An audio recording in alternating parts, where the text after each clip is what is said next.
बताना था कि अलग अलग प्रोडक्ट पे आप अलग अलग डिस्काउंट कैसे दोगे। तो ना आप होते हैं, वो डिसाइड करने वाले कौन होंगे? मेरे भाई अपने मन से तो आपको कुछ करना ही नहीं है। एक बात बता, वो भी तो कहीं से खरीद के लाएगा, लाएगा ना कि नहीं लाएगा? अब खरीद के लाएगा तो उसके पास भी तो बिल होगा। मान लो अगर हम लैपटॉप खरीदते हैं तो लैपटॉप का वहां से बिल मिलता ना हमें कि एक लैपटॉप का 15,000 या 20,000 रुपए पड़ा है आपको, तो हम उसी पे कुछ मार्जिन रख के आगे क्या करते हैं? बेचते हैं। क्या अपने मन से तो उस पर डिसाइड नहीं ना करते हैं? अब मेरा अकाउंटेंट तो उसमें कुछ कर ही नहीं सकता, मैं उसे बताता हूँ जो रेट वो वहां पे ऐड करता है। वो अपने मन से कुछ भी नहीं करता है, जो इन्फॉर्मेशन हम देंगे वो बढ़ेगा, नहीं देंगे तो वो नहीं बढ़ेगा। कोई प्रॉब्लम किसी को? हमारा खुल गया। अब कंपनी खुलने के बाद पहला हमारा क्या है? Separate discount column. ये तो समझ में आ गया है कि इसका प्रयोग क्यों किया जाता है कि अलग अलग प्रोडक्ट पे अलग अलग डिस्काउंट देना हो तो इसके लिए हम लोग यूज करेंगे। ठीक है। अब देखो ये आपके कंपनी में बाय डिफॉल्ट इनेबल नहीं होते हैं, आपको इनेबल करना पड़ता है। तो बिल काटने के लिए हमें जाना कहाँ पे है? वाउचर में ना। तो हमने किया कहाँ पे? वाउचर में। अब वाउचर में जाने के बाद अगला जो यहाँ पे हमें कौन सा वाउचर लेना है? अभी कौन सा सेलेक्ट है? मतलब बेचने के लिए बात कर रहे हैं, सेल्स ना। अभी हमारा पेमेंट वाउचर सेलेक्ट है और हमें कौन सा वाउचर चाहिए? तो सेल्स का शॉर्टकट की क्या होता है? F8। तो हमने कीबोर्ड से कौन सा बटन दबा देना है? F8। तो आ गया सेल वाउचर। कोई प्रॉब्लम? और मूड चेंज करना भी बता चुके आप लोगों को। तो आइटम मूड मुझे बनाना है कि अलग अलग आइटम पे मुझे अलग अलग डिस्काउंट देना है। कोई प्रॉब्लम इसमें? चलो, तो यहाँ पे हमने जैसे स्पेस मारा तो अगर नगद में अगर बेच रहे तो यहाँ पे क्या लेंगे? कोई प्रॉब्लम इसमें? तो हमने कैश लिया। कैश लेने से पहले यहाँ पे डेट चेंज कर लेता, तो डेट चेंज करने के लिए कौन सा बटन दबाएंगे? F2। तो हमने यहाँ पे F2 दबाया और यहाँ पे 2 अप्रैल कर दिया, एंटर मार दिया। ठीक है। अब एंटर मारने के बाद यहाँ पे हमने लिया क्या? कैश।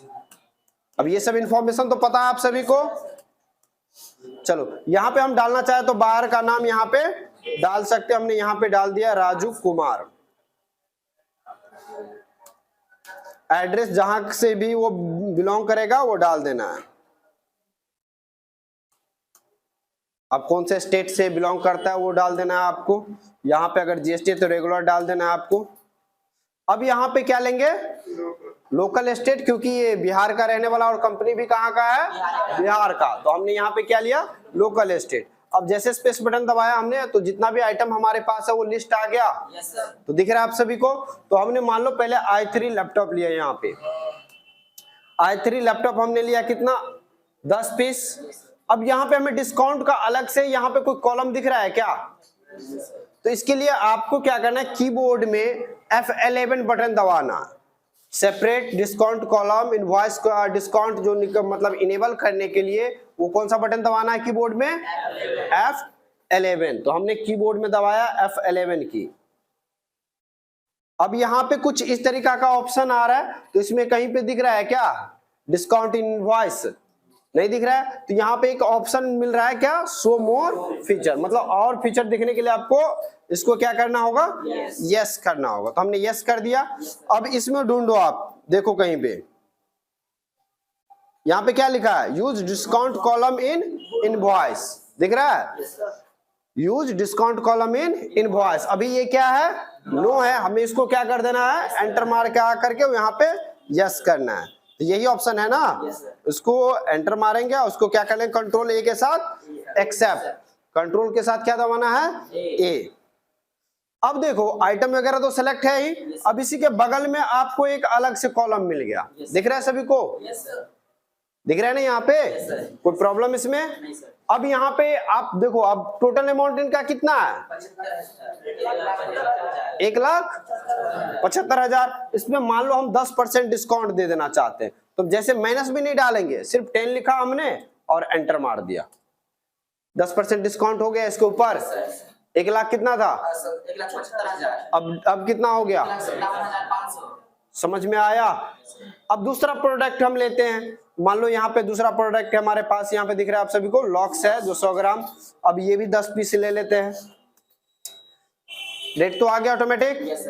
दिख रहा है आप सभी को कितना अभी 105 रुपए। इस पे मान लो हम इस पे भी 10% का डिस्काउंट दे रहे हैं, कितना हो गया, या मान लो 5%, क्योंकि अलग अलग प्रोडक्ट पे अलग अलग डिस्काउंट दे रहे हैं हम।